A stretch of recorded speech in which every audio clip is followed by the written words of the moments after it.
Do not bring their child or children into the relationship. Worse, and then complaining that they're not getting enough of the man's money. And you're like looking at her like, you dingbat. If I had known this, it would have saved me from a second divorce. I want a divorce. I truly thought I was gonna be with him forever. And I still love him so much, and I wanted it to be different, but it's not. Welcome back to Manosphere Daily. Today we're diving into a topic that's becoming all too common: women crying after regretting their divorce. It turns out that "I don't need a man" doesn't hit the same when reality kicks in. We're breaking down why so many women are regretting their decisions and what men can learn from this trend. Before we get started, smash that like button, subscribe to the channel, and turn on notifications so you never miss a video. And don't forget, share this video with your friends so we can keep the conversation going. Do not bring their child or children into the relationship if your intentions.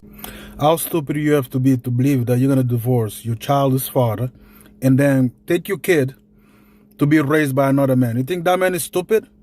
Worse, and then complaining that they're not getting enough of the man's money. And you're like looking at her like, you dingbat. First of all, nobody wants you out here on the dating market. I hate to break it to you. Like, what? Like, you FOMO'd at 50 and you got kids. Like, don't nobody want you. And on the other side, it's like, you would have had more money if you stayed with him. Okay?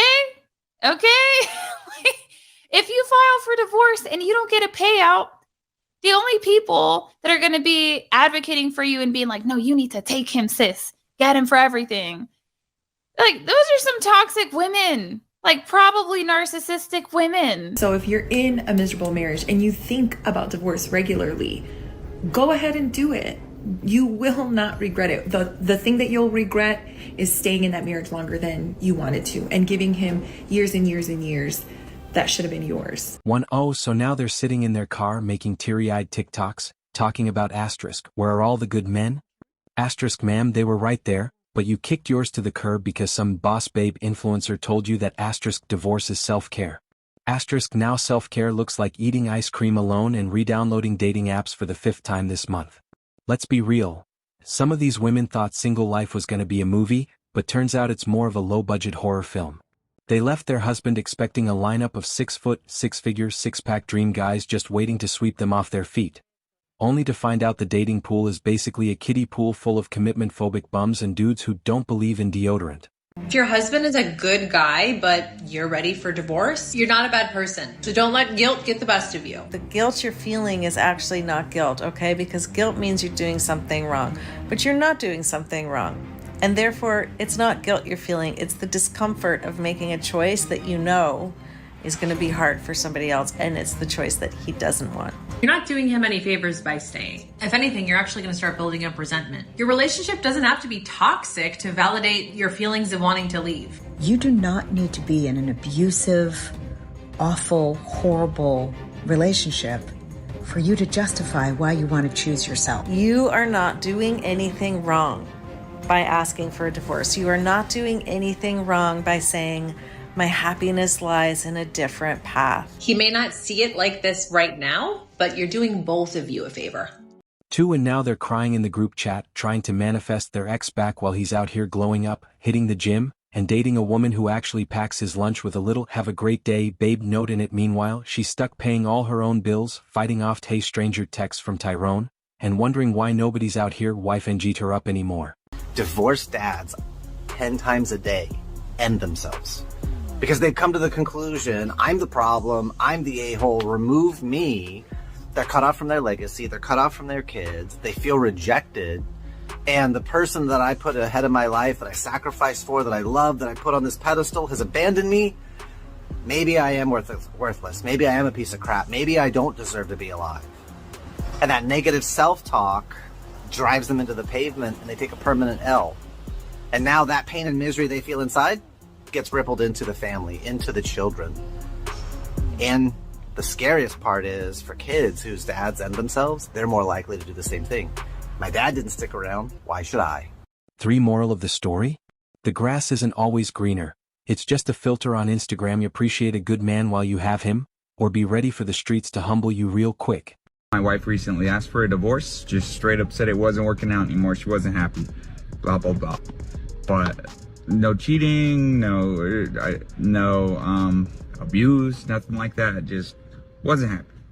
If I had known this, it would have saved me from a second divorce. Every choice you make stems from what you believe you deserve. After my divorce, no confidence. It was my mission to get into another relationship and fall in love. Like, I needed to prove to myself that my divorce was the right decision. I needed someone to make me feel like I was worth loving. I didn't know how to do that for myself. And when you're coming from that place of lack, you choose the wrong partners. And here's divorce number 2. Don't do what I did. Take the time to get to know yourself and to like yourself so that you know what you deserve and you don't settle for less. Come join Divorced and Empowered if you want to connect with other women rebuilding after divorce. For oh, so now they're crying?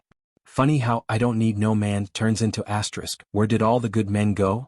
Asterisk as soon as reality starts throwing bills, loneliness, and dating app disasters at them. These women were out here treating marriage like a subscription service, canceled it too soon, and now they're realizing there's no refund policy.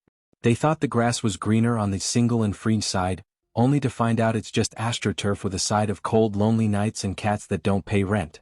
So how much did my divorce cost me? Well, this is a fantastic question. There's direct and there's indirect costs. Direct costs, I lost $106,000 out of my 401k retirement plan I spent 20 years contributing to.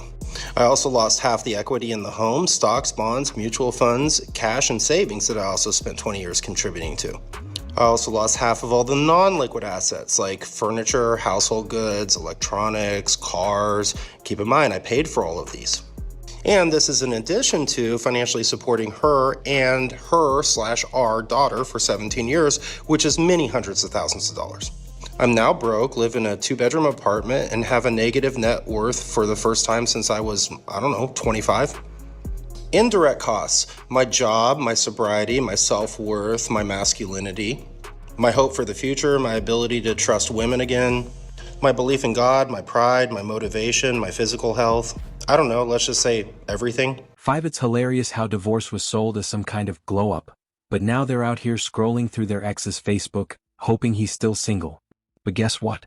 He's thriving, he hit the gym, got a new girl who actually appreciates him, and now she's stuck in the group chat with her friends. Nah, sis, choices have consequences. And let's not forget the dating struggle. These ladies left a stable relationship thinking they'd be drowning in options, only to realize the only guys showing interest are dudes with 6 kids, commitment issues, and a Netflix mooching habit. My future was right there. Like, it was solidified. Like, I was comfortable for the rest of my life. Maybe not mentally in my relationship, but financially I was fine. And I gave it all up to be happy. 6. Moral of the story? Divorce isn't a glow-up if you end up crying on TikTok about it. Maybe next time, appreciate a good man before he becomes somebody else's upgrade. And that's a wrap on today's topic. If you found this discussion eye-opening or just straight up entertaining, do us a favor and hit that like button. It really helps the channel grow. Make sure you subscribe to Manosphere Daily and turn on notifications so you never miss our latest content. And hey, let's keep this discussion going. Share this video with your friends and help spread the word. Thanks for watching, and we'll see you in the next one. And that wraps up today's episode of Manosphere Daily. If you enjoyed the content, give it a like. Be sure to subscribe and hit the notification bell so you're notified as soon as a new video is out. Share your thoughts in the comments below. See you all tomorrow.